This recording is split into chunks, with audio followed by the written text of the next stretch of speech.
Hello viewers, welcome to மூக்குக்கு மனம் நாக்குக்கு ருசி சேனல். இன்றைக்கி நம்ம இறால் மீனில் குழம்பு பண்ணிக்கலாங்க. ரொம்பவும் சுவையாக இருக்கும். இது எப்படி பண்ணுறது பார்க்கலாமா? வாங்க கிச்சனுக்கு. முதல்ல கடாயை வச்சுட்டு ஸ்டவ் ஆன் பண்ணிக்கிட்டு எண்ணெய் விட்டுக்கிட்டேங்க. அதில் சீரகம், வெந்தயம், கடுகு போட்டுக்கிட்டேன். நம்ம குழம்பு பண்ணுறதுனால வெந்தயம் சுவையாக இருக்கும். சின்ன வெங்காயம் ஒரு 10-15 வெங்காயம் எடுத்து அரிஞ்சு போட்டிருக்கேங்க. உப்பு கொஞ்சம் போட்டுக்கலாம், வெங்காயம் சீக்கிரமாக வதங்கி வரும். கருவேப்பிலை போட்டுக்கலாம். எல்லாத்தையும் ஒரு வாட்டி நல்லா இது மாதிரி வதக்கிக்கலாம். இப்போது தக்காளி, பச்சை மிளகாய் போட்டுட்ருக்கேங்க. தக்காளி ஒரு 4 தக்காளி, இங்கே பெரிய தக்காளி. பச்சை மிளகா ஒரு 4 பச்சை மிளகா போட்டிருக்கேன். பச்சை மிளகா சீரிட்டு போட்டுக்கணும். இது நல்லா இது மாதிரி நல்லா வெந்து வரணும். வெந்து வந்த அப்புறமா மஞ்சள் பொடி, மிளகா பொடி, சாம்பார் பொடி, தனியா பொடி போட்டிருக்காங்க. உங்களை எல்லாருக்குமே தெரிஞ்சிருக்கும் சாம்பார் பொடி போட்டால் குழம்புக்கு ரொம்ப சுவையாக இருக்கும்னு. தெரியாதவங்களுக்காக சொல்கிறேங்க. சாம்பார் இது நம்ம குழம்பு செய்யும்போது சாம்பார் பொடி போட்டோம்னா ரொம்பவும் சுவையாக இருக்கும் குழம்பு. இது நல்லா இது மாதிரி மீடியமில் வச்சு நல்லா வதக்கிக்கிட்டோம்.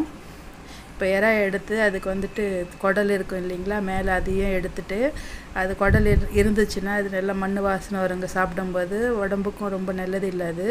அதனால் எல்லாத்தையும் எடுத்துகிட்டு மஞ்சள் போட்டு கழுவி வச்சுருக்கேன் சுத்தமாக. அதை போட்டுக்கலாம். பாருங்கள், தக்காளி சட்னி மாதிரி எப்படி இருக்குது அது மாதிரி நல்லா கரைஞ்சி தக்காளி எல்லாம் ரொம்ப இது மாதிரி வரணும். அப்போ தான் இறால் போட்டுக்கணும். இப்போ இதுலேயே ஒரு 2-3 நிமிஷம் வதக்கிக்கலாம். இறால்லேருந்து தண்ணி வந்துட்டு கொஞ்சம் அது அப்படியே வதங்கும். நம்ம ஃபஸ்ட்டே தண்ணி விட்டுக்கிட்டோம்னா வாசனை ரொம்ப நல்லா இருக்காது. இது மாதிரி கொஞ்சம் வதக்கிட்டு தண்ணி விட்டோம்னா நல்லாயிருக்கும். இப்போ புளி கரைச்சிக்கிட்டு இருக்கேங்க. நல்லா ஒரு எலுமிச்சம்பழம் அளவுக்கு புளி எடுத்துருக்கேன். அது நமக்கு குழம்புக்கு பொறுத்து எடுத்துக்கலாம். நம்ம புளி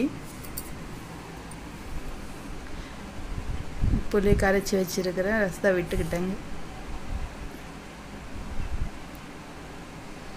இப்போ நமக்கு குழம்பு தண்ணியாக வேணுமா கெட்டியாக வேணுமா அவங்கவுங்க இஷ்டத்துக்கு வச்சுக்கலாம். தண்ணியாக வேணும்னா கொஞ்சம் தண்ணி அதிகமாக சேர்த்துக்கலாம்.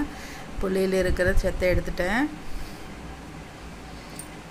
ஒரு வாட்டி நல்லா குழம்பு கலக்கிக்கலாம். இப்போ டேஸ்ட் பார்த்துக்கலாம், உப்பு எல்லாம் கரெக்டாக இருக்கான்னு. மிளகா பொடியெல்லாம் ஒரு வேளை கம்மியாக தெரிஞ்சதுன்னா கொஞ்சம் போட்டுக்கலாம். இப்போது போட்டுட்டு நல்லா மூடி போட்டு வேக வச்சுக்கிட்டோம்னா நல்லா ஒரு 5 நிமிஷம் மூடி போட்டால் போருங்க. நம்ம இறா குழம்பு ரெடி ஆகிடுச்சு. இறக்கும்போது மிளகு பொடி போட்டுட்டு இறக்கிடலாம். மிளகு பொடி போட்டு ரொம்ப நேரம் கொதிக்கக்கூடாதுங்க, கசப்பு வரும். அதனால் இறக்கும்போது போட்டோம்னா அந்த மணமும் நல்லாயிருக்கும். அது அந்த ஒரு காரமும் ரொம்ப டேஸ்ட்டாக இருக்கும், மிளகோட காரம். நீங்களும் இதே மாதிரி செஞ்சு பாருங்கள். சேனல் சப்ஸ்கிரைப் பண்ணுங்கள், லைக் பண்ணுங்கள். Okay viewers, by.